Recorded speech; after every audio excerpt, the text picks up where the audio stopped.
Olá, meu nome é Gianina, eu estou aqui hoje para apresentar e discutir algumas recomendações quanto à utilização do florbetabeno marcado com flor 18. Então, o florbetabeno é uma molécula derivada de estilbeno que está marcada com um isótopo emissor de pósitrons, o flúor 18. Ele foi desenvolvido para visualização em vivo de placa beta-amiloide, então, portanto, ele se liga à placa beta-amiloide depositada no cérebro.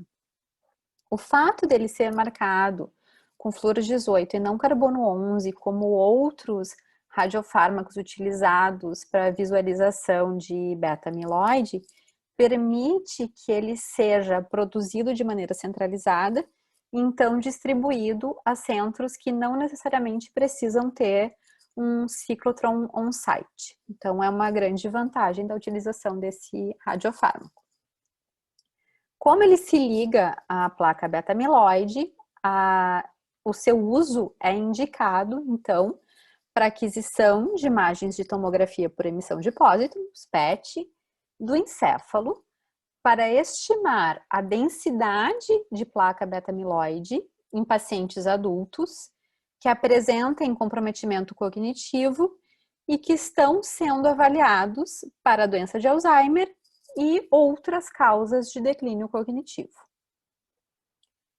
Um resultado deste exame negativo indica que há uma baixa densidade ou mesmo ausência de placas neuríticas amiloides e, portanto, é inconsistente com o diagnóstico neuropatológico da doença de Alzheimer no momento da realização do exame.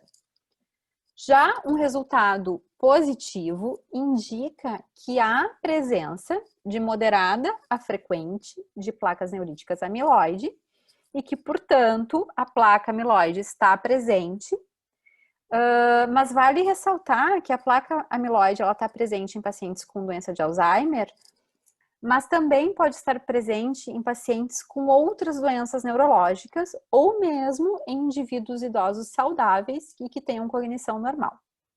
Portanto, um resultado positivo deve ser considerado, ainda que seja positivo, em conjunto com outras avaliações diagnósticas. Vale ressaltar também que, então, além de um resultado positivo, não estabelecer um diagnóstico de doença de Alzheimer ou de outro distúrbio cognitivo, vale ressaltar também que a segurança e a eficácia do florbetabeno marcado com flúor 18 não foram estabelecidas para aqueles casos em que há necessidade de prever o desenvolvimento de demência ou outras doenças neurológicas ou para monitorar a resposta terapêutica.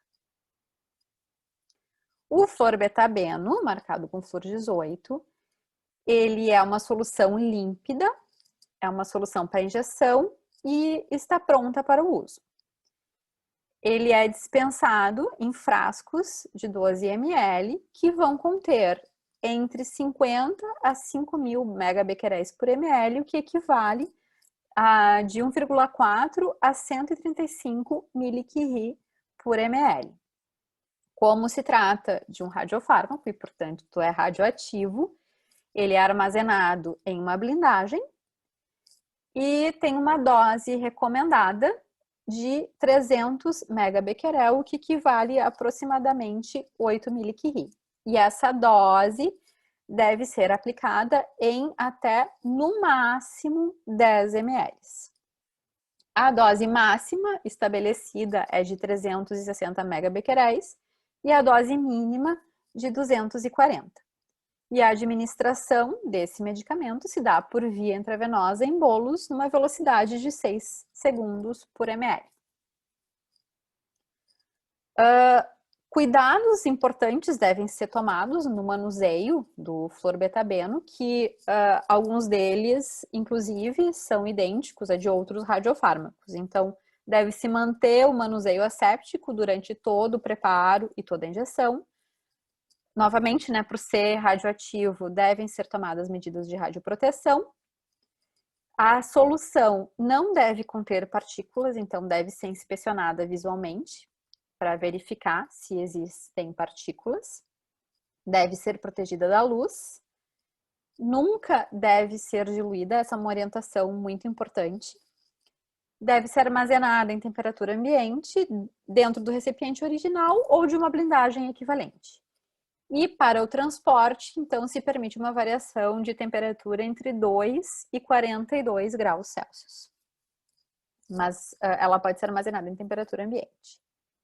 Então, importante no manuseio do radiofármaco, como qualquer outro radiofármaco, então, para o florbetabeno, se requer que se cumpram as normas internas padrão de asepsia de todos os produtos e equipamentos que vão ser utilizados, ou instrumentos que vão ser utilizados para a realização do exame.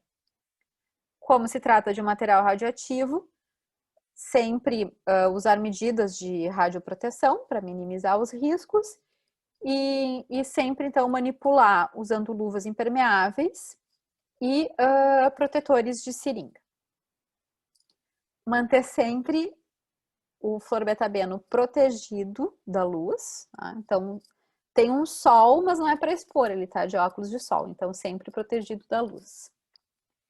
E essa é uma recomendação fundamental, e que eu vou repetir várias vezes. Então, este produto não deve ser diluído. Em hipótese alguma, deve ser adicionado soro fisiológico ao frasco contendo florbetabeno ou a seringa. Então, nunca complete o volume na seringa utilizando o soro fisiológico. Na verdade, é um produto que já vem pronto para o uso e o volume que vai ser injetado deve ser retirado diretamente do frasco, sem nenhuma diluição.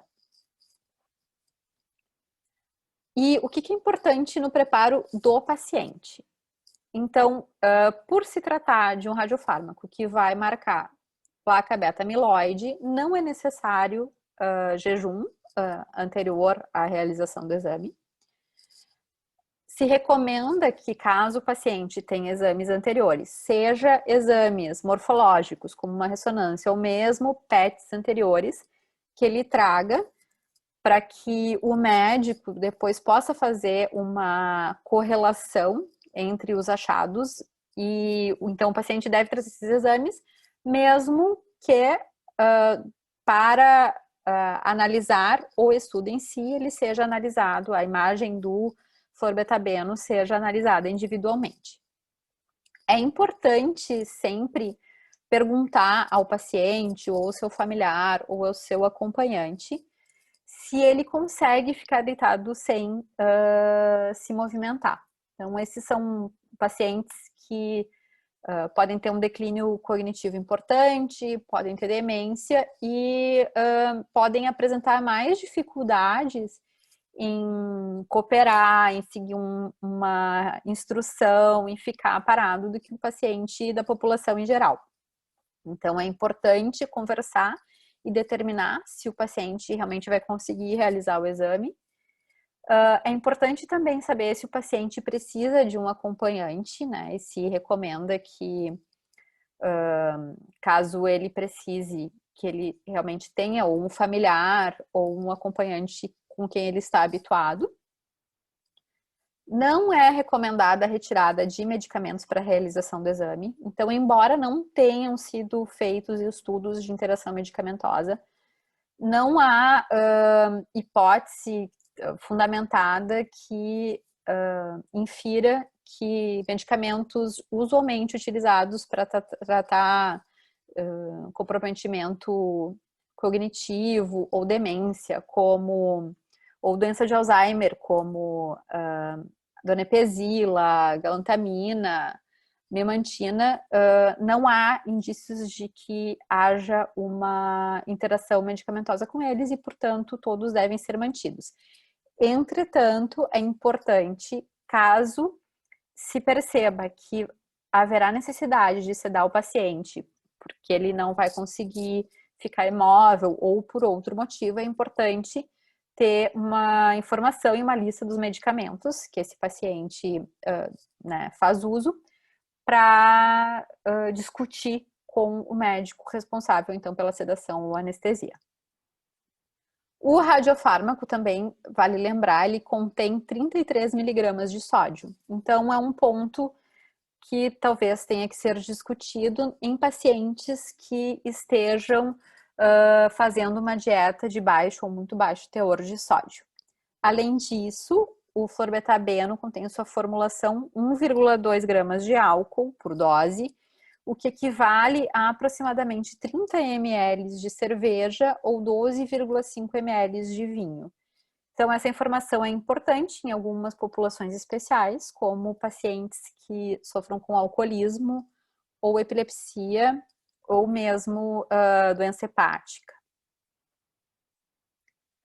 Para o preparo do radiofármaco em si, então, como eu já comentei, a dose recomendada é 300 megabecquerel, que equivale a aproximadamente 8 milicurie, e essa dose deve ser administrada em um volume máximo de 10 ml. O radiofármaco ele vai chegar pronto para o uso e ele não deve ser diluído. Então, o volume vai estar adequado à dose que precisa ser injetada.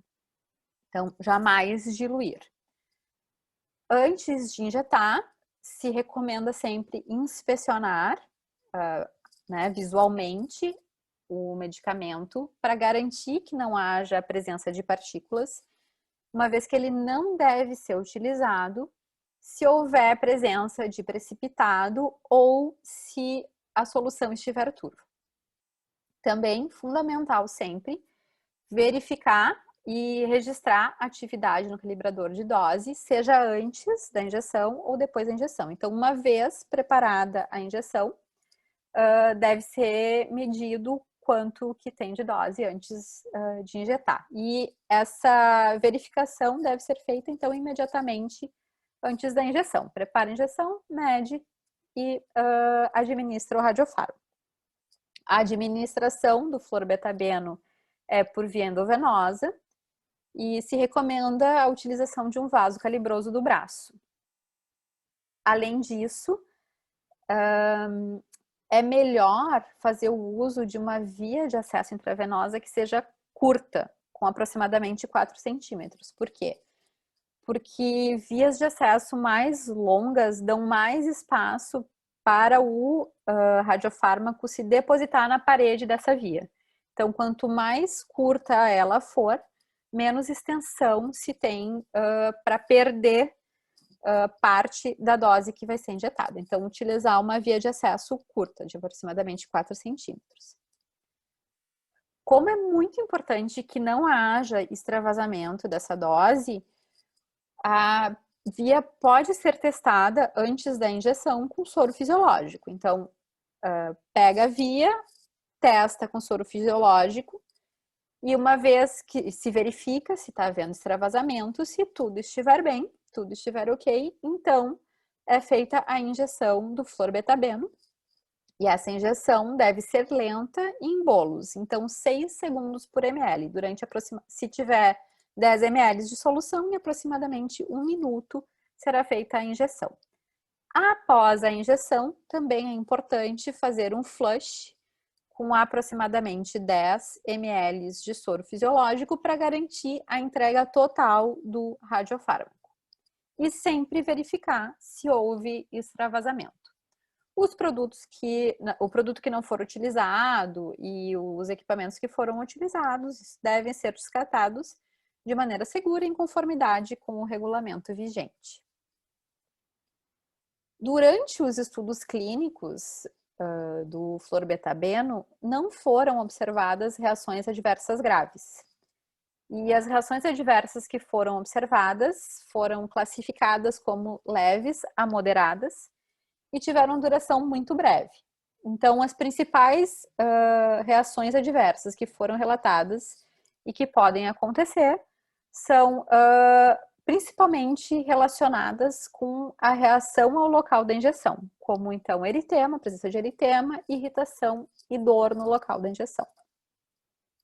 Uma vez injetado o radiofármaco, o paciente vai então ficar por 45 a 130 minutos, aguardando o início da aquisição das imagens. Então, esse tempo de captação não deve ser inferior a 45 minutos e não deve ser superior a 130 minutos após a injeção.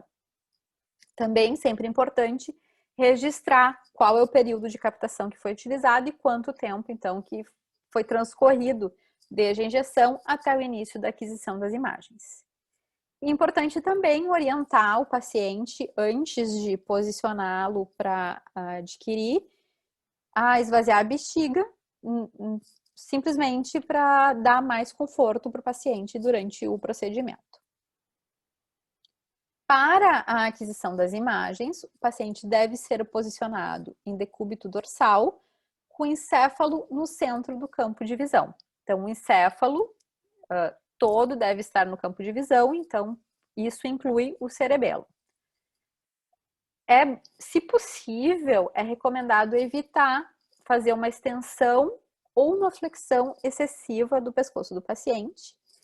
E é muito recomendado, muito indicado, o uso de um suporte de cabeça, tanto para dar mais conforto para o paciente, quanto para garantir que a cabeça permaneça imóvel durante todo o exame. Para imobilizar, então, e evitar que o paciente se mexa durante o exame, também pode ser usada uma fita para manter fixa a posição da cabeça. E a aquisição deve ter um tempo de 15 a 20 minutos e deve ser feita em 3D. Para a reconstrução das imagens, sempre importante incluir correção de atenuação, claro que isso é mais relevante caso seja utilizado um PET que não seja integrado, por exemplo, a um tomógrafo. E os tamanhos de pixel resultante devem ter entre 2 e 3 milímetros.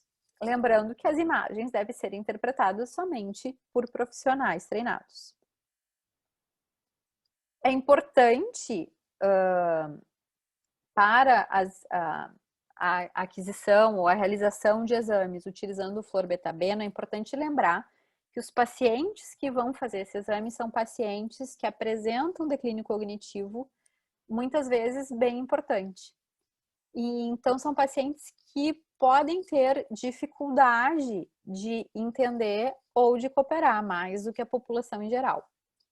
Então é muito importante explicar a cada etapa do procedimento, cuidadosamente e pacientemente, o que ele está fazendo, por que ele está fazendo, por que aquilo é importante. Então é um paciente que pode apresentar resistência quando for imobilizado para fazer o exame, quando tiver sua cabeça imobilizada. Então é importante lembrar de explicar passo a passo o que vai acontecer e lembrá-lo de que é importante que ele coopere. Muitas vezes a presença de um familiar ou de um acompanhante pode ajudar nesse sentido, dando mais segurança ao paciente, quando o familiar também explica o procedimento. E também lembrar que esses pacientes, muitas vezes, podem ter uma dificuldade motora maior, então devem estar sempre amparados, seja no deslocamento, deve-se ter um cuidado especial, né, durante os deslocamentos do paciente pelo serviço de medicina nuclear, ao ser posicionado, ao sair do equipamento, deve-se então tentar evitar que tenha obstrução no caminho, objetos pontiagudos devem ser retirados e assim por diante. Então, ter um cuidado especial à segurança desse paciente. Alguns pacientes não vão conseguir permanecer imóveis, né? É importante estabelecer ou ter uma ideia disso antes da realização do exame e discutir, então, com um médico que método pode ser utilizado de sedação, anestesia e lembrar que, se for necessário sedar ou anestesiar o paciente, essa sedação ou anestesia deve ser aplicada sempre depois da injeção do radiofármaco e nunca antes. Então, para não haver uma interferência de distribuição de fluxo sanguíneo, né? Então, anestesia, para que a anestesia não interfira no fluxo sanguíneo cerebral e interfira com a distribuição do radiofármaco. Por isso, ela sempre deve ser feita depois.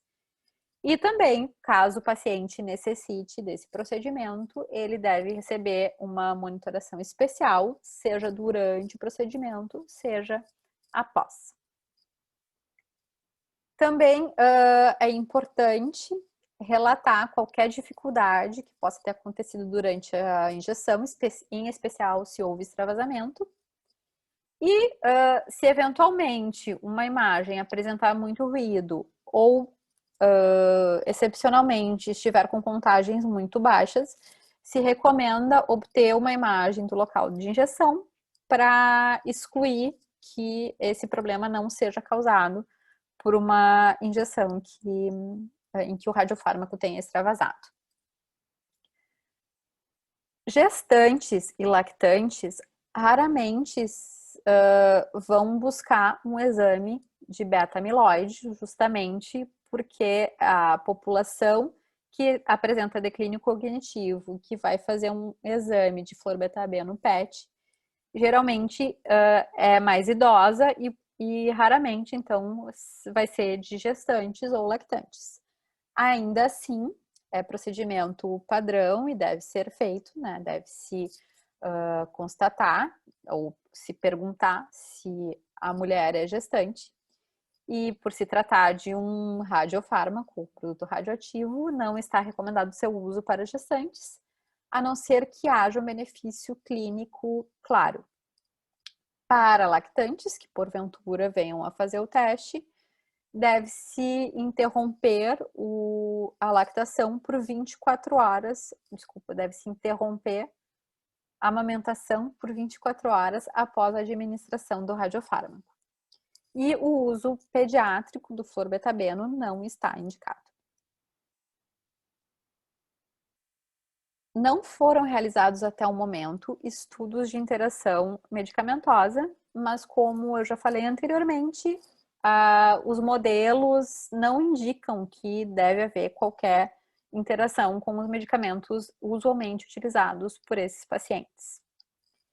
E casos de superdosagem são muito improváveis, mas caso ocorram, a dose absorvida deve ser reduzida, estimulando então o aumento da eliminação por indução de micção frequente.